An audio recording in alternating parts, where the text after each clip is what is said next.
Welcome back to my channel. প্রথমেই একটা কথা বলে দিই, আজকের যে ব্লগটা এনেছি এটা না অনেক দিন আগের ব্লগ ছিল। তো আমরা বেরিয়ে পড়েছিলাম বিকেলবেলা শপিং করতে। তো চিনির শপিং তো অনেক দিন আগে থেকে শুরু হয়ে গেছে। তো চিনির মাম্মাম পাপার না একদম কিচ্ছু শপিং হয়নি। তো বলতে গেলে পুজোর এক সপ্তাহ আগে আমরা শপিং করেছি।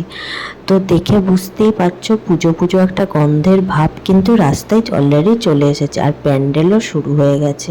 তো আমরা লেকপল্লির এপাশ দিয়েই পেরোচ্ছি। তো দেখো লেকপল্লিতেও কিন্তু অনেক অ্যাড ট্যাড প্রচুর প্যান্ডেল শুরু হয়ে গেছে। তো যাই হোক, আমরা আজকে যাব সাউথ সিটি মলে। সাউথ সিটি মলে আমরা যাব, কিন্তু আজকে যেন আমরা স্যাটারডে সানডেটা অ্যাভয়েড করেই গেছিলাম, কিন্তু তাও উইকের মাঝখানে গেলেও কিন্তু আমরা দেখলাম প্রচণ্ড রাস্তায় ভিড় ছিল। যাই হোক, তবু তো শপিং করতেই হবে, এই হলো ব্যাপার। আর এখানে দেখতে পাচ্ছ কত পরিমাণে জ্যাম, সবাই সাউথ সিটি মলের দিকেই কিন্তু যাচ্ছে। যাই হোক, এই করতে করতে আমরা সাউথ সিটি মল পৌঁছে গেলাম। আর চিনির না মাঝখানে শরীরটাও প্রচণ্ড খারাপ ছিল, যে কারণে না আমরা বেরোতেও পারিনি।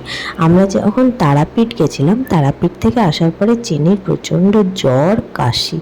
তো যাই হোক, বাচ্চার শরীর খারাপ হলে মা বাবার কি আর ইচ্ছা হয় বলো যে বেরোই শপিং করি। তো এইভাবেই টুকটাক করে আমাদের আর হয়ে ওঠেনি। আর যে তুলনায় চিনির শপিং হয়ে গেছে সেইখানে না আমাদের এতটা ইচ্ছাও ছিল না। আর জিকো তো জানোই পুজো নিয়ে প্রচণ্ড ব্যস্ত থাকে। তো যাই হোক, এই করে আমরা শপিংটা কমপ্লিট করলাম। আমার শপিং হয়ে যাওয়ার পরে জিকো চলে গেল জিকোর শপিং করতে। তো জিকোর সাউথ সিটি মলে কিছু দেখে আমরা চলে গেছিলাম গড়িয়াহাটের টেন্সে। তো আজকে গড়িয়াহাটও না প্রচণ্ড পরিমাণে ভিড় ছিল। তো যাই হোক, আমরা যেতে তো হবেই, পুজোর শপিং তো করতেই হবে, জামা কাপড় কিনতে হবে, বছরে একবার পুজো আসে। দেখেছো গড়িয়াহাটে কি পরিমাণে ভিড়। তো টেন্সেও ভালোই ভিড় ছিল। যাই হোক, টেন্স থেকেও কেনাকাটি করে আমরা চলে গেছিলাম আরেকটা দোকানে পাঞ্জাবি কিনতে। তো টেন্সে আমরা টুকটাকি কেনাকাটি করে বেরিয়ে গেছিলাম। বিলিং কাউন্টারটা মোটামুটি আমাদের জন্য খালি ছিল।